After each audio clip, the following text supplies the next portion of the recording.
Il est où mon café?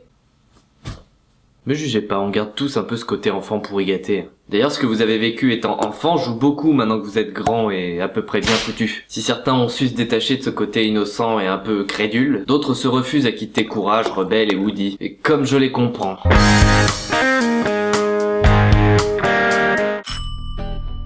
Tous les ans, juste avant votre anniversaire, vous regardez la boîte aux lettres et vous l'attendez. Votre lettre d'admission à Poudlard. Et si ce fantasme devenait enfin réalité? Une école de sorcellerie vient d'ouvrir ses portes, en Californie. La Grey School of Wizardry est la première école de sorciers reconnue comme établissement scolaire. Pas mal de similitudes avec Poudlard puisque cette école se divise en 4 maisons. Les vents, les ondines, les salamandres et les gnomes. 16 matières au programme comme chez J.K. Rowling avec les fameux cours de défense contre les forces du mal. Il y a aussi des cours un peu plus intéressants comme la phytothérapie, la cosmologie ou le murmure à l'oreille des chevaux. Oberon Zell Ravenheart, âgé de 68 ans, a créé cette école. D'ailleurs, il se balade aussi tout le temps hors de son école avec sa tenue de magicien et sa baguette à la main, comme Dumbledore. Tout le monde peut intégrer cette école pour la modique somme de 18 livres et en avant pour 7 ans d'études. Le site est dans la description de la vidéo.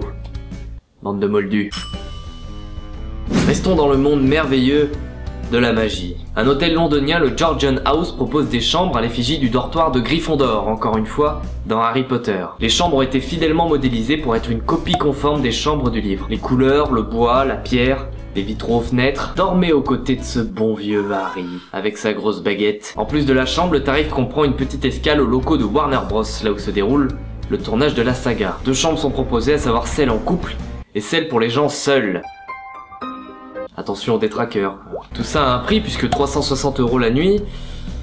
Travaillez quand même l'hôtel Ibis d'à côté, quoi. Avec ce bon vieux Hagrid.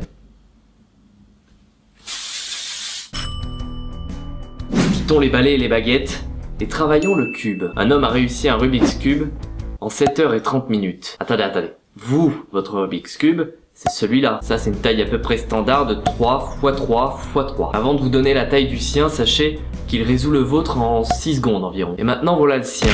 C'est un 17 sur 17 sur 17. C'est l'un des plus complexes du marché. Et il l'a donc résolu en 7h30 minutes. Bon, il a pas fait ça en une traite, il l'a fait en plusieurs jours, mais en filmant continuellement le puzzle. D'ailleurs, il propose la vidéo en accéléré et en entière, pour ceux qui veulent passer un très bon moment. Sur sa chaîne YouTube, il y a pas moins de 300 vidéos où il résout des casse-têtes et toutes formes de Rubik's Cube, de toute taille et toute forme. Il propose même de vous apprendre à résoudre ses joujoux. Donc si vous avez du temps à perdre et que vous voulez vous la péter en réunion, c'est dans la description.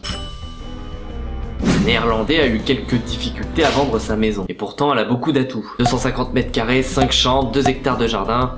Enfin voilà quoi. Mais la crise passant par là, il a donc décidé, pour la rendre plus attractive, de la transformer en manège, sous forme d'une belle montagne russe. La visite éclair proposée par ce monsieur fait un tabac auprès des touristes, pas forcément auprès des acheteurs. Déjà, première chose, faut avoir le cœur bien accroché, et tous ces artifices n'enlèvent pas les 640 000 € demandés par le vendeur, quoi. De plus, avec la vitesse de l'engin, faut avoir l'œil vif pour apprécier les pièces de la maison, quoi. Enfin, si vous êtes intéressé par une maison à 1 heure d'Amsterdam, le lien est dans la description. Bande de vénards. Aujourd'hui, c'est évident et ça se confirme, les zombies ont la cote. Resident Evil, Walking Dead, Dying Light, Dead Rising, Plants vs Zombies, si. Et que diriez-vous de tenter le coup?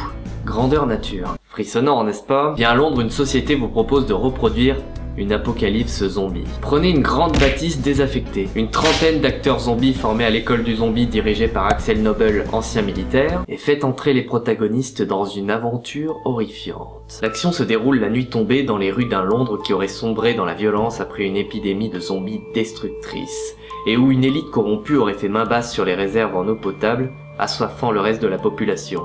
Le but de la manœuvre est donc d'aller récupérer l'eau potable, se trouvant à un endroit précis de la ville. Voilà, c'est la société Slingshot qui propose cette mise en situation un peu trop réaliste pour certains qui n'en sont jamais revenus. Mais non, je plaisante, tout le monde va bien. Et si vous êtes intéressé, sachez que les liens sont dans la description de la vidéo. Tous les liens des autres actus s'y trouvent également d'ailleurs. J'en fais trop pour aujourd'hui. À bientôt.